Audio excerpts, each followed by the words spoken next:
Hey, I'm Liz Loza, and this is Facts versus Feelings, your amuse-bouche to your fantasy focus main course. We're bringing more fantasy, more facts, more feelings, and of course, more fun. And now that I have your attention, today's fact is that while structure matters, dancing outside the lines can be just as important. Oh, look, it's Precious, producer Q, joining us this week because honestly, now that I think about it, what is Facts versus Feelings without a gentle Gen Z reminder to touch grass? Hello, Liz Loza. Thank you for inviting me back again. I'm very excited to be here. And I do have to say, although I have been known to tell people to touch grass, you are never going to be a person that I tell that to. I love, by the way, that you use both my first and last name when you address me. Nothing makes me feel like more of a millennial, but I I mean, you might as well call me ma'am. What the hell is this? Yeah, I can call you ma'am if you want me to call you ma'am. Are you kidding me? You will never be back on this show, Q. You will be under the grass if you ever call me ma'am. I would rather not be under the grass. That much is for certain. So, ma'am, no fly zone for sure. Okay. And while I'm making demands of people, I would love for our viewers to like and subscribe to this video. Go ahead and smash those buttons. Also, if you're crashing out like I almost just did after a Sunday slate of games, give us a call and let it all out. Vent on our fantasy therapy hotline. You can leave a voicemail. Q, do you want to tell the fine folks what that number is? Yes, I can. That's 914-348-1893. And when do we check that voicemail, Liz? We check them on Monday for crash outs, cash outs. We aren't just negative here. And any questions that may be rolling around your big, beautiful brains. And we definitely have some crash outs to hit on today, Liz, but that's a little fortunate for later. Then let's get to the disclaimer so we can move on. Hit it. Fantasy football is a game of inches, luck, and irrational confidence. Proceed with caution, trust your gut, and remember, side effects of listening to this podcast may include spontaneous victory dances, mild trash talking, and a belief that your sleeper pick is better than everyone else's. Take the facts of fantasy football seriously, but consult your feelings before making any lineup changes. Dare to strike out and find new ground. Liz, did I tell you I'm going to Monday Night Football this week? At Levi Stadium? At Levi Stadium, you betcha. And one of the players that I'm most excited to see is Brock Purdy. What do you have on him? Well, I think you should be excited because I expect his performance to be awesome, especially if you roster him in fantasy because he is back, baby. Ricky Pearsall, Juwan Jennings, George Kittle, and CMC all joined a healthy Brock Purdy for the first time since week 1 last Sunday, and Purdy promptly completed over 70% of his passes for 200 yards and 3 scores. In Week 11, Purdy has now cleared at least 16 fantasy points in all 3 of his starts. He's also recorded multiple touchdowns in each of those 3 games. I like this matchup. I know that the spread is 7.5, and that might give people some pause. But listen, the Panthers are often, because they've not usually been good, run on, but that doesn't mean they're not susceptible through the air. On paper, the Panthers are allowing the 9th fewest fantasy points to quarterbacks, but the quarterbacks they faced are far from a murderer's row. We've got tomato cans, including Michael Penix, Tyler Shuck, Kirk Cousins, Justin Fields, and Trevor Lawrence. You look at the other competition they've faced, Drake May, Tua Tagovailoa, Dak Prescott, and Josh Allen, and each of those guys has posted at least 22 fantasy points. So I think Purdy is back just in time to help fantasy managers make a nice playoff push. He is my QB6 in Week 12. QB6 indeed. Now, I have a question for you, and you let me know if I'm Delulu for asking it. But All right. Ricky Pearsall had a little bit of a bummer performance, 1 catch, Did. 0 yards. Do you think that his bad performance will have any bearing on Brock Purdy potentially going into next week? Like, could we see him get a little bit more peppered early, and that could actually help Brock Purdy's stats? I think that a healthy offense is certainly a healthy offense, by the way, as well as a banged up defense will only increase Purdy's production. Sweet.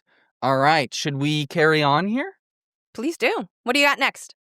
A player that really had the lines popping off is Justin Jefferson, and you've deliberated on him quite a bit. What have you found after that deliberation? It makes a ton of sense that everyone is crashing out, right? Because when you have a player as elite and that you drafted as high as Justin Jefferson, you are really frustrated with his current production. Justin Jefferson has averaged just over 12 fantasy points per game with J.J. McCarthy under center. Meanwhile, with Carson Wentz under center, he was averaging more than 16 fantasy points per game. This is not what you've come to expect. So I wanted to dig into the facts so that we can maybe adjust our feelings accordingly. And the truth is, J.J. McCarthy has struggled tremendously under pressure, and he has been wholly inaccurate. More specifically, McCarthy has struggled on passes of 10 or more yards downfield. In fact, over his past 2 weeks, he has completed just 10 of 37 throws of 10 or more yards down the field.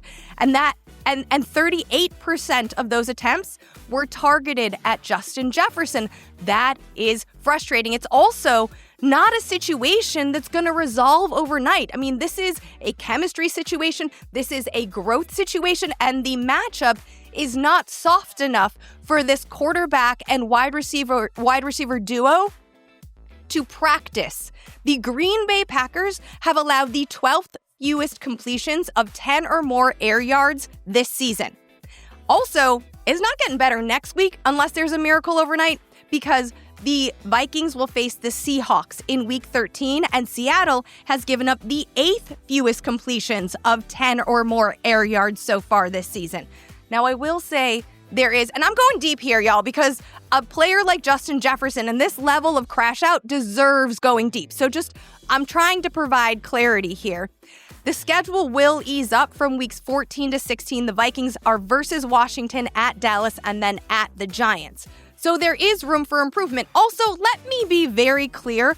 I do not think that you are sitting Justin Jefferson, because as we learned with Tetairoa McMillan, for example, a player of this caliber can find his footing. Things can start to click. You will go absolutely insane if Jefferson and McCarthy get on the same page while Jefferson is on your bench.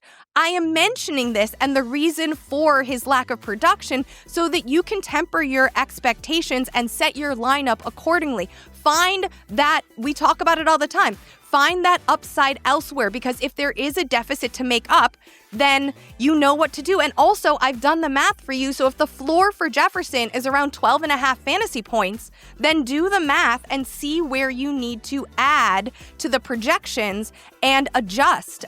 So that is my take on Jefferson. I think it's going to be a bit more of a process, but again, don't sit him, because miracles, as we've seen in this game, both on the field and virtually, happen regularly. So, Liz, you got my wheels turning as you were talking about the matchups and the fact that the deadline is imminent. Given that his matchups are bad right now and could be good when you go into the playoffs, is he someone that you should maybe consider shooting a buy low trade offer to whoever the Justin Jefferson manager is? You know, Q, I don't hate that. Like, that is a decent Hail Mary, especially now that we have a knowledgeable floor about Jefferson. So I appreciate you shedding some light and asking that follow-up. Sure, go do it.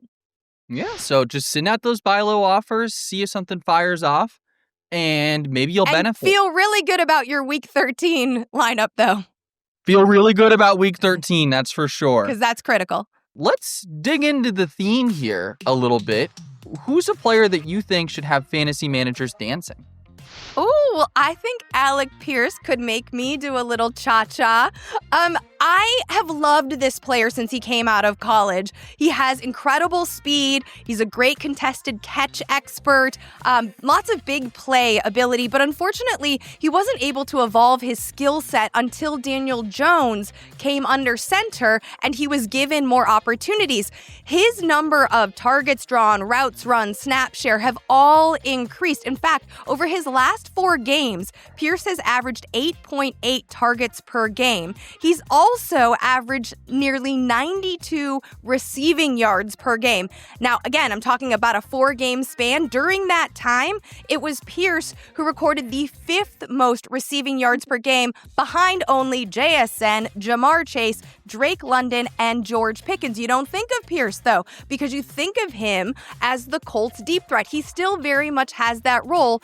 I think that'll work out nicely for fantasy managers and himself in Week 12 because the long balls are the Kansas City Chiefs' defense.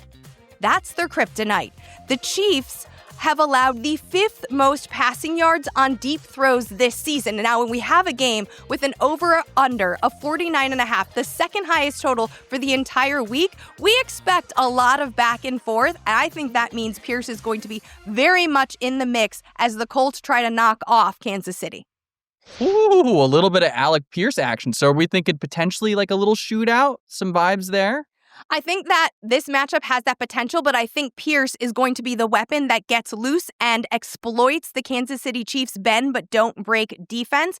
If you are looking, we talked about players with potential upside earlier in the episode. If you're looking for a flex with upside, I like Pierce a lot. In fact, I have him ranked as a wide receiver 2 this week. I like him so much. Ooh, that's big. I'll have to keep that in mind because I am rostering Pierce in a couple leagues, so we'll have to try it. This is a safe place. It's a place where we can feel free sharing our feelings. Now let's get comfortable on the couch and dive into some fantasy therapy, a safe space for all of your fantasy football questions. Producer Q, what do we have? Liz, do I have consent to crash out? You do have consent. Thank you for asking. All right, we're going to engage a crash out then. So, Oh, no. Monday night, I'm sweating out, hoping for a Monday night miracle. And, you know, Lamb is doing his CeeDee Lamb thing, and I'm feeling good. Mm-hmm. We're in the red zone, right? I think it was like Yeah. 6:48 left on the clock. CeeDee gets a wide open target, would have been a walk-in touchdown for me to win my game. And he just muffs it. He drops it, and I lose by 1 point. All I need Oh, no. Just catch the ball. You don't have to do anything with it. Just catch it. And that couldn't happen. I lost the game. My cousin texted me afterwards, and he gave me a little bit of smoke. So do I have a right to be TO'd here, Liz?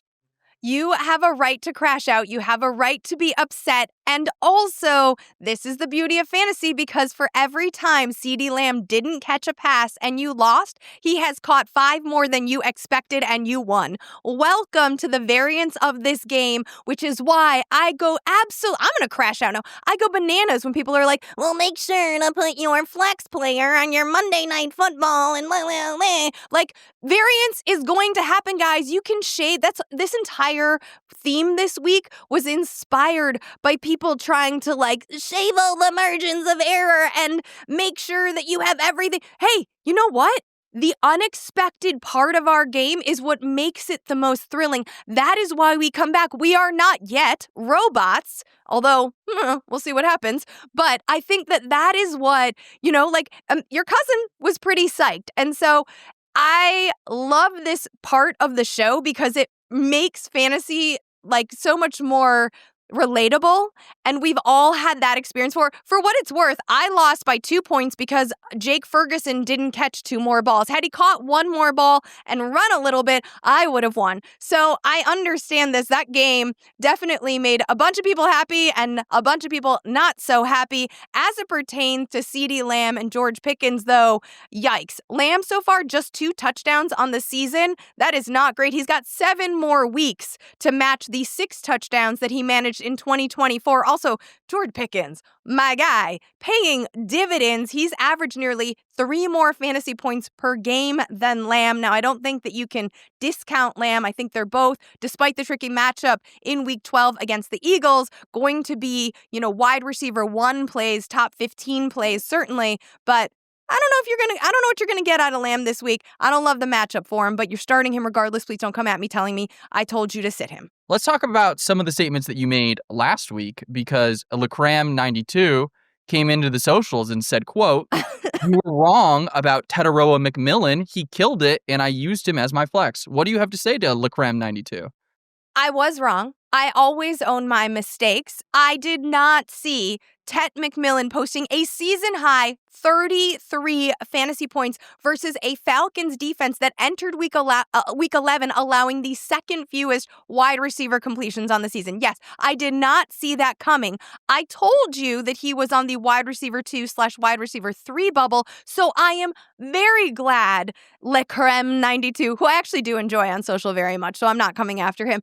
I love that you flexed him. I love that you believed in his burgeoning alpha status. Again, this is the unknowable. We know that Tet McMillan is an alpha in the making. We just were worried about Bryce Young. I didn't see Bryce Young standing up to pressure the way he did, finding his footing in the pocket the way he did. And what a relief that this is happening. What fantastic timing. And great. 33 points for you. I'm glad you listened to your feelings instead of relying solely on the facts.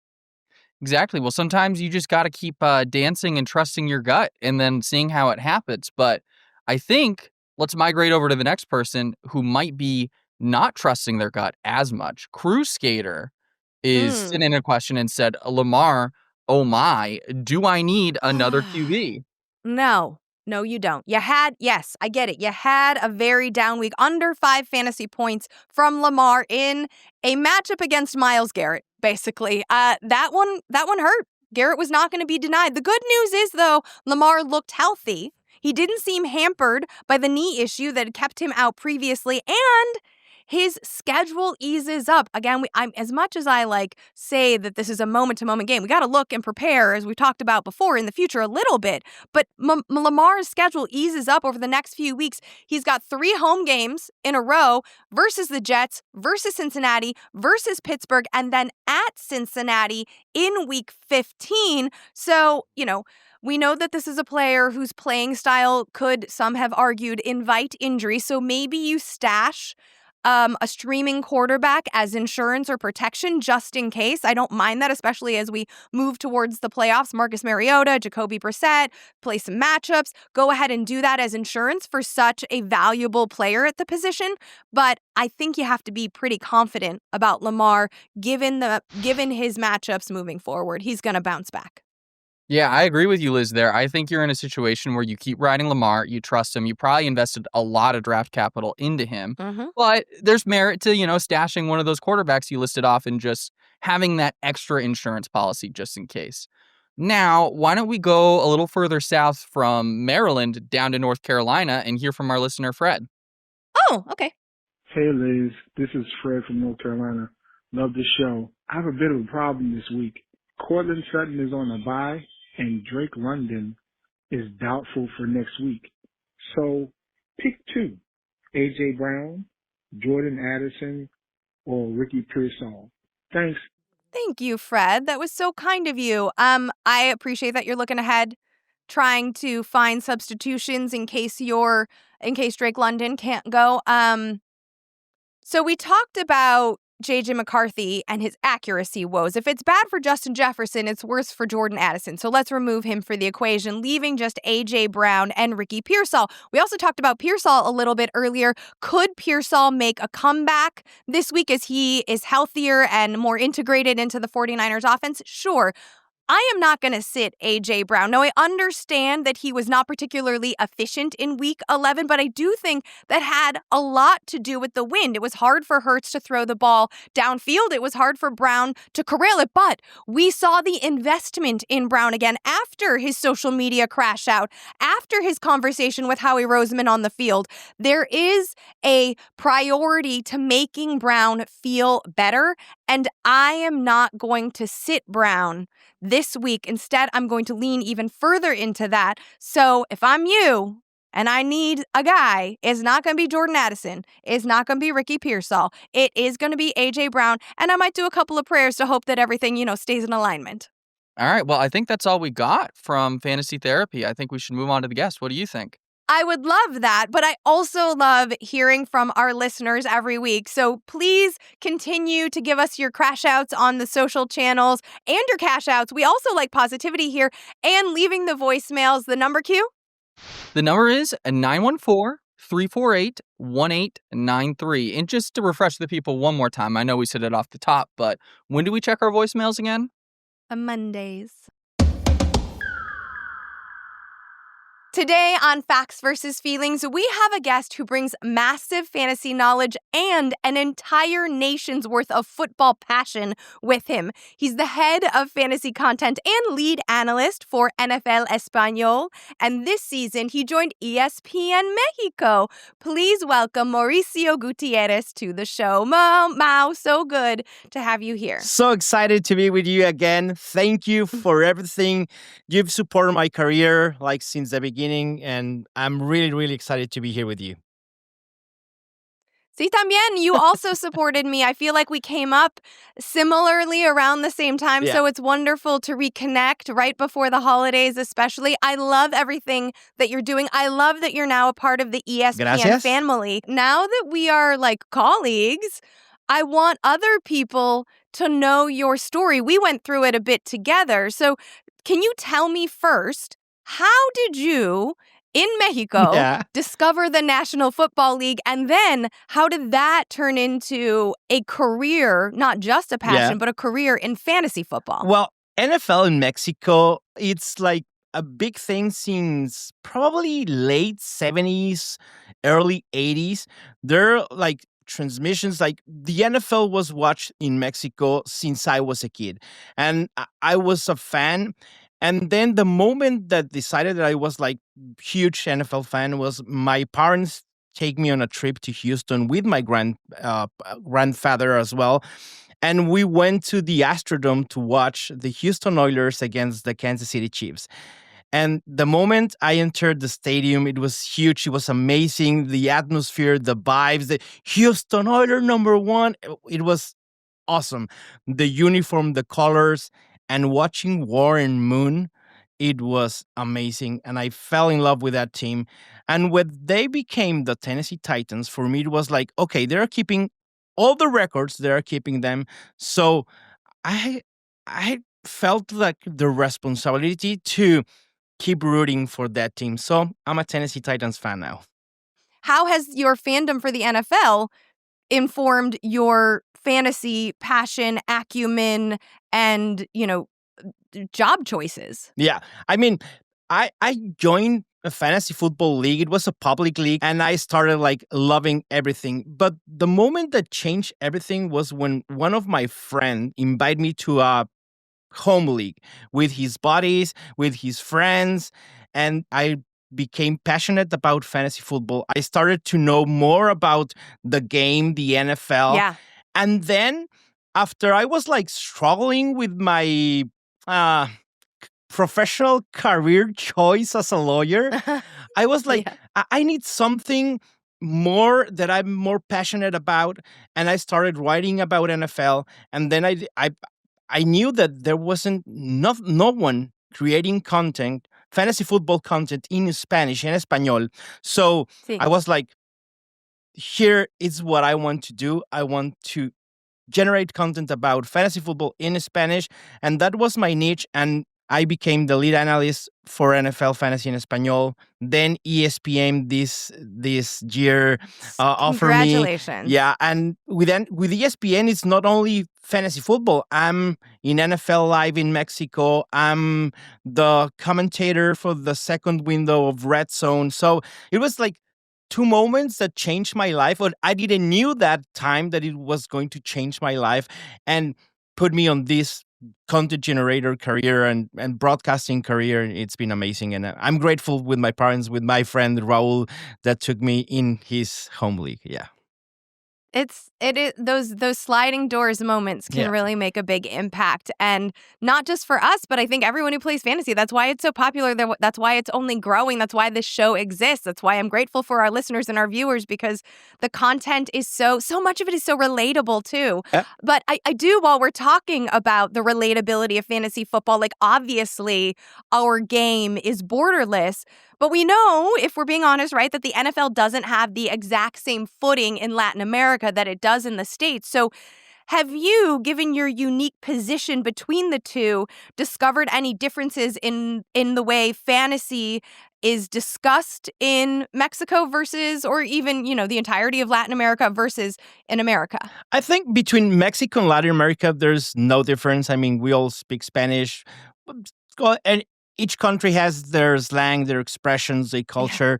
But one thing that the Latino culture brings is it's passionate, it's curious, and it's eager to know more for things that don't relate that much for him or for them, right? So for Mexico, we are really, really near to the States and we consume NFL. But now it's Argentina, and now it's Panama, and now it's Costa Rica, and it's Peru, and it's all those countries that are consuming NFL. And the numbers are there. The NFL is growing globally, yeah, but in Latin America, it's growing hugely. And now fantasy football, like probably 5 years ago, it was the first thing was, okay, I'm an NFL fan.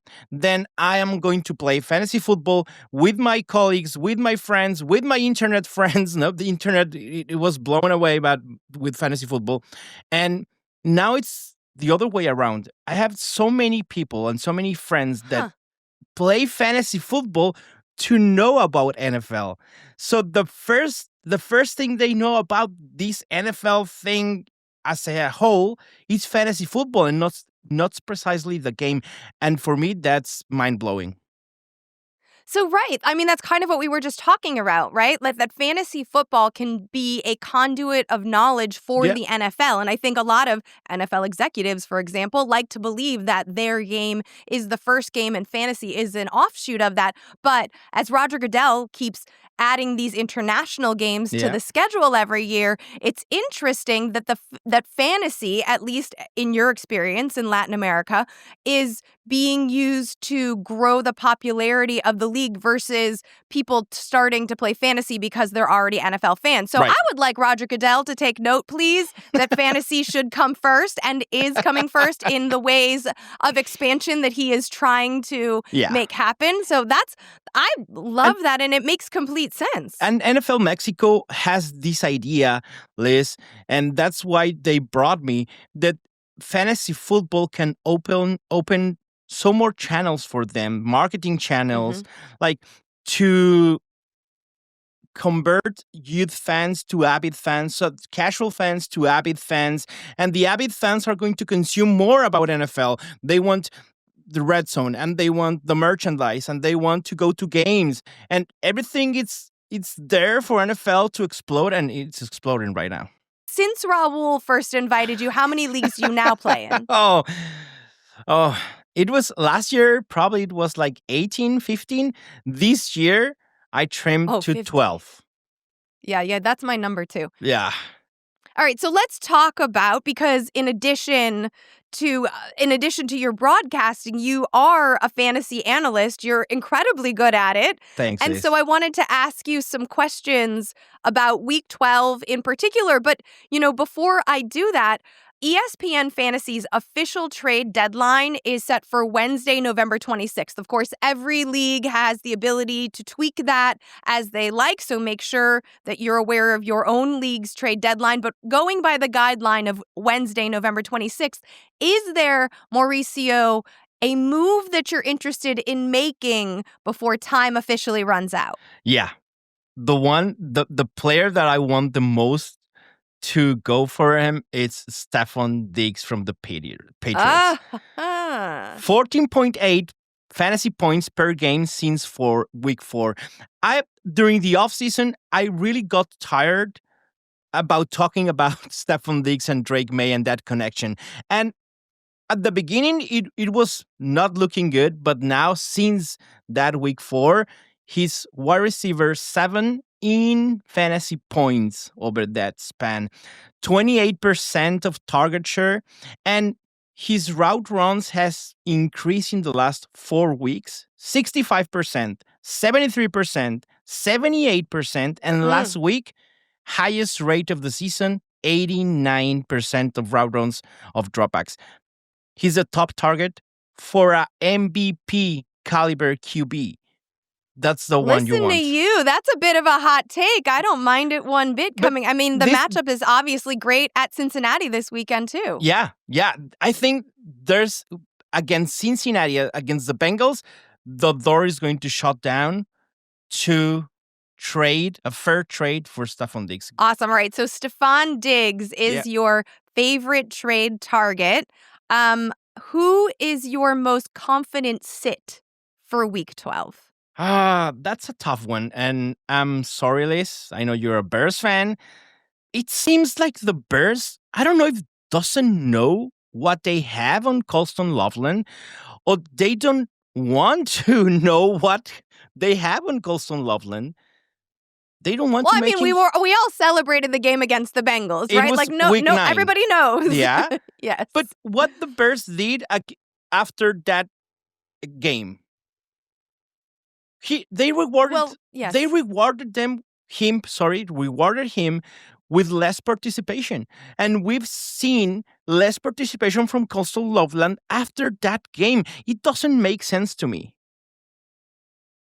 I mean, I think it's interesting because that game, both Cole Kmet, I think he was dealing with a back issue, and Luther Burden was not on the field. Right. So the mouths to feed argument that was working against both Loveland and, to a larger extent, Rome Odunze, because he was a more prominently drafted player heading into the season, are now in play there. I mean, Cole Kmet, I think we have to remember that while Loveland is an incredible pass catcher, Cole Kmet is a fantastic blocker. He's a homegrown talent, and I don't think that Ben Johnson feels comfortable having entirely new rookies. I mean, if you add Burden and Loveland, and Rome Odunze isn't a rookie, but, you know, he's theoretically the team's alpha in his second year. You have a young quarterback. So I think there are some glue guys that need to be active. And while it is frustrating for fantasy, and while you would have imagined that game against the Bengals was Loveland's breakout, the truth is that that's not what's happening, right? Let's switch to the positive and tell me your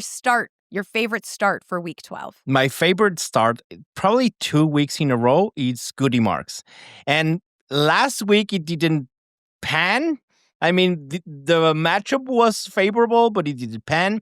But Marks has become a version of a workhorse. Not in terms like we thought of a workhorse with Bijan Robinson and Jonathan Taylor or McCaffrey.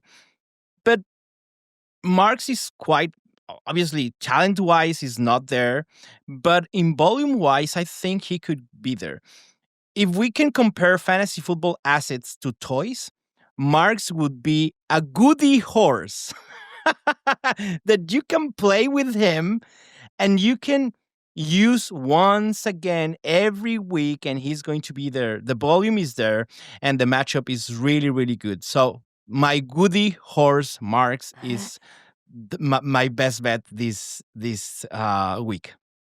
Well, you're right. The matchup is there against Buffalo. The Bills have been gashed on the ground time and time again, really struggling there.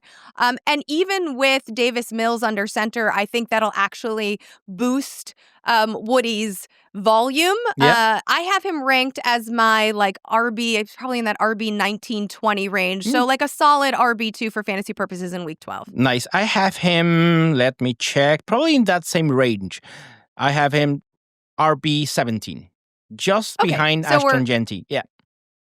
All right. Oh, you're low on Genty this week. I'm low on Genty. We do not have time. This is not fantasy therapy. That would be my portion of the show to get on the couch and discuss all of my frustrations about Genty. So we're not going to do that to you or the listeners. I will not be that selfish. But I do want to ask you, since we are fast approaching the fantasy playoffs, who is your league winner for 2025? I think Rico Doodle. Rico Dowdle? Rico Doodle? Rico. We in Mexico call him Rico Doodle, but I know it's Dowdle. I love that you call him Rico Doodle in Mexico, by the way. Everyone should know that. Somebody get Rico Dowdle a Doodle jersey that's like with the Mexican flag on it. Yeah, What an awesome gift would would be for him. Mau, do you want to play a game? Yeah, vamos, claro. Claro, oh, perfecto. Okay, so this game was inspired by your love of Star Wars. Guerra de las Galaxias in español. Let's go, vamos. Perfecto. Okay, so today you and I are going to enter the Facts versus Feelings Cantina, where Star Wars and the NFL intersect. And in this game, I'm going to throw out something from a galaxy far, far away, and you will give the fantasy player that matches that energy. ¿Entiendes? Yeah, vamos. Sí, entiendo. Okay. Perfect. Let's go. All right, let the force and the feelings be with you. We will start with Admiral Akbar because this gentleman often says it's a trap. What fantasy starter has a trap matchup in Week 12? I don't know the matchup, but it's the QB, and it's Justin Jefferson with J.J. McCarthy. It's been a trap since J.J. McCarthy has been the starter. Yeah. Well, we talked about him earlier in the show, so I am not going to belabor the point and put salt in anyone else's wounds any longer. All right, let's go to the best plot twist of all times. I am your father. Who will most embody Darth Vader's daddy dominance in Week 12? George Pickens for CeeDee Lamb. George Pickens being CeeDee Lamb's father. Since CeeDee Lamb returned. Whoa! That is a and fuego. He's been producing more fantasy points per game since CeeDee Lamb came back from injury. So they've been similar, but George Pickens has been the better one. Which player, though, has disappointed you so much that, like Han Solo, they need to be frozen in carbonite? Wow, that's a good one. We can froze in carbonite Alvin Kamara. And I don't know if it's going to be forever, but at least for this year, yeah. Yeah, it's been rough. How are you managing him, though? Are you advising managers, like, are you sitting him? Or are you moving him to only flex or low-end RB2? How are you dealing with that situation? Yeah, it's high RB3 for me, and it depends on which other running backs you have available. So you decide if you can bench it or not. But for me, it's not even a RB2 right now. Han Solo's partner in crime, Chewbacca, is maybe one of the most loyal and beloved sidekicks in cinematic history. So who is the player that has been the most dependable, the most Chewbacca-like in terms of loyalty in your lineups this season? Oof, that's a tough one because everyone has been ups and downs. And for me, if we went like a sidekick, like for Han Solo, if it's not Han Solo and Chewbacca, only for name, Han Solo and Egbuka sounds perfect. Okay. But the most reliable player is Jackson Smith-Njigba. He would be the perfect pair for Han Solo. That is, you are right. JSN has embodied dependability week in and week out. And not just like some mid-level, because you could be like, prior to this ankle issue, Jalen Warren's a high-floor player. JSN has been a high-ceiling producer week after week. Could he be Fantasy's league winner? Probably, yeah. This season? Yeah, right? He will. Like, they're probably going to be like some rosters, some teams with Jonathan Taylor, with Christian McCaffrey, and Jackson Smith-Njigba as well. So, yeah. Those lucky bastards.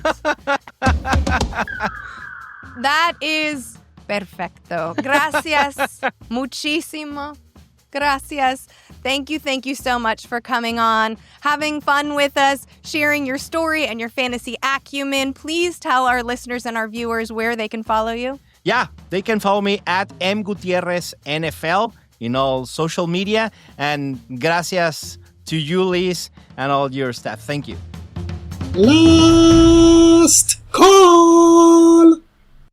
Today we learned that Producer Q's new nickname is Precious, that Doodle is a way better last name than Dowdle, and that while structure can guide you, sometimes you just need to make up your own steps and follow your own rhythms.